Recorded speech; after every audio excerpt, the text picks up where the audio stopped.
My talk will be from Al Mughayr to Silicon Valley. This is where I grew up. This was my village. It's a small village in the Wadrigh. For those who don't know, it's Wilayat al-Wad, located between Biskra and Tugot. I never knew that electricity existed until I was 12. We did not have even running water. No fridge, no internet. This is the extent of technology that I got to. That's my phone at that time. So that's what I started. Literally, it could have been anybody. I just happened to be a number in the probabilities. Just a probability happened that it's me. It could have been anybody. And I am absolutely no different than any of you. And I will go through some points just to make the point that anybody could have done it. At the age of 12, I had an idea. I didn't know. I was in the Sahara Desert, small village. You don't know anything. So I had this idea. I used to go buy soap. My mom sent me to buy soap, and there are cards there, some cards for games and all this. And I had this idea. I was a kid, so I wanted to make a game, and that I'll teach people geography. And I was thinking about how to do it, and I went to people and said, "This will make it very good." I made my card, and I went to people, try to incite them to do it, and people look at me crazy. But I did not know what it is at that time, so I just in the middle of it. So I gave up the idea, but I never let that dream go away. I had it, I never let it go. When I finished my PhD, I took 6 months, and I worked on it, and I made it a game, and it sells all over the world, and I get royalties on it. So never let your dream die, even if it stays inside. Whenever you have the chance, do it. So to get out of my place, I realized the only way possible for me, with the background I have, is education. Education, education, education. And I had a lot of gaps, a lot of holes. So I took all the classes, and all these practical classes and all this. And my last few years at Stanford, I was doing a PhD in solar energy at that time. And there is this guy, these two guys, they came to me and they said, "We are interested to do a startup in semiconductors." And I go, "What is a startup?" And they want me to be the CTO of the company. I said, "No, man, I don't want to do it. I'm going to Algeria to teach." And that's what I was sent. I was sent to go and come back and teach. So many years later, a few years later, I ran into these guys. I found they were there. They were selling company. The company sold for $100 million. Why I'm telling this story is these are people that believed in me more than I believed in myself. That's the worst thing that can happen to a human being, that somebody else believes in you more than you believe in yourself. So I just hit me, the biggest thing hit me in life. And I went and I wanted to know everything about startups, how to do companies, I learned everything possible. Life, when you do things, you should not try to be better than anybody. You have to be better than yourself. Better yourself. Get to know yourself and do better than you can. Don't worry about anybody. We don't all start with the same point.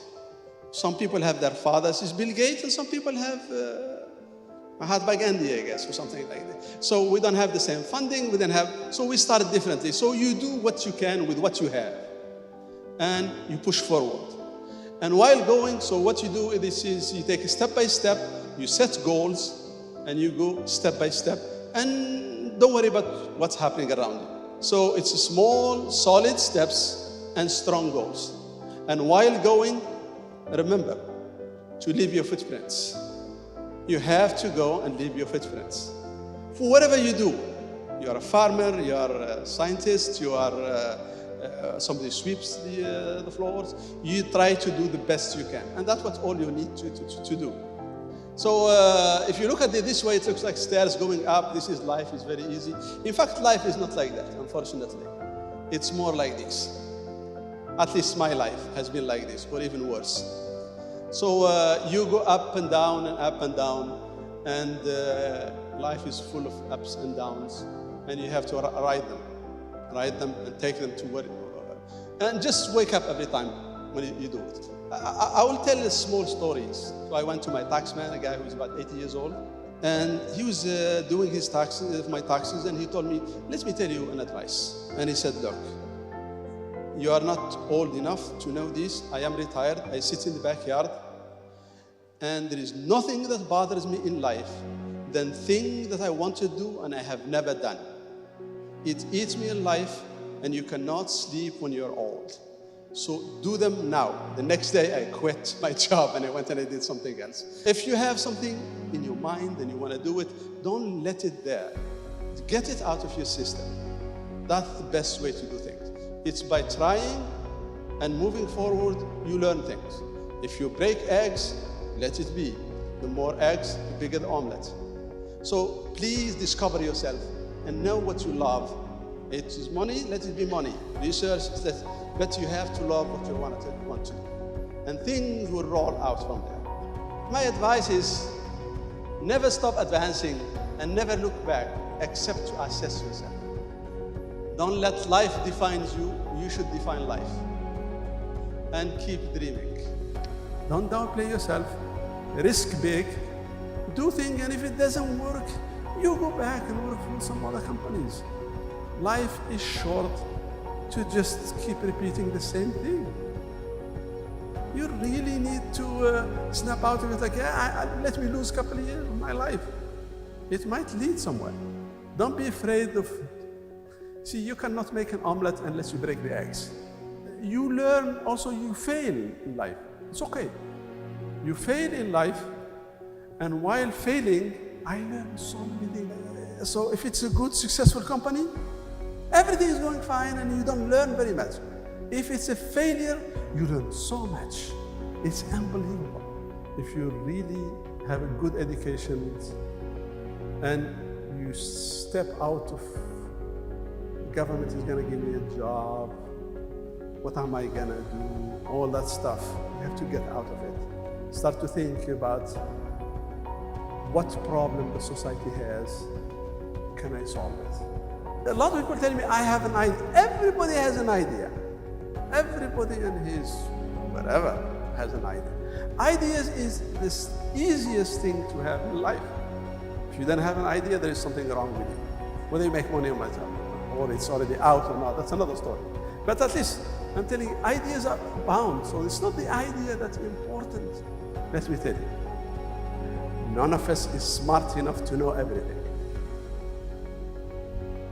So, if you wait, somebody is going to find it. You are lucky you had an idea ahead of time, so you are blessed. 6 months later, max, it's known about 6 months. If you have an idea, you didn't do anything about 6 months later, it's gone. So don't think about, I have an idea and I sit and it's a weekend thing. It's after hour thing. I'm going to work it in after hour. That doesn't work. Doesn't work at all. Try not to fall in love with your idea. And this is, it's very crucial, because if you fall in love with your idea, anybody who comes to talk to you say, but no, you're wrong. The formula says, that's wrong. You have to be able to say, because you're risking your life, you have everybody who tell you something and it sounds like it's a problem. Maybe there is a problem. You'd rather talk to the guy that figure out the problem and stop, rather than hide it behind the curtain and keep continuing. Don't try to make all the money by yourself. 100% of zero is zero. 10% of a big number is quite very good. So bring people, have them share with you the wealth. Make something successful. Don't look for the money, look for the success.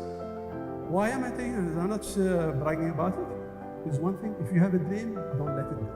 Doesn't matter, it could stay for 20, 30 years, stick with it. One of these days,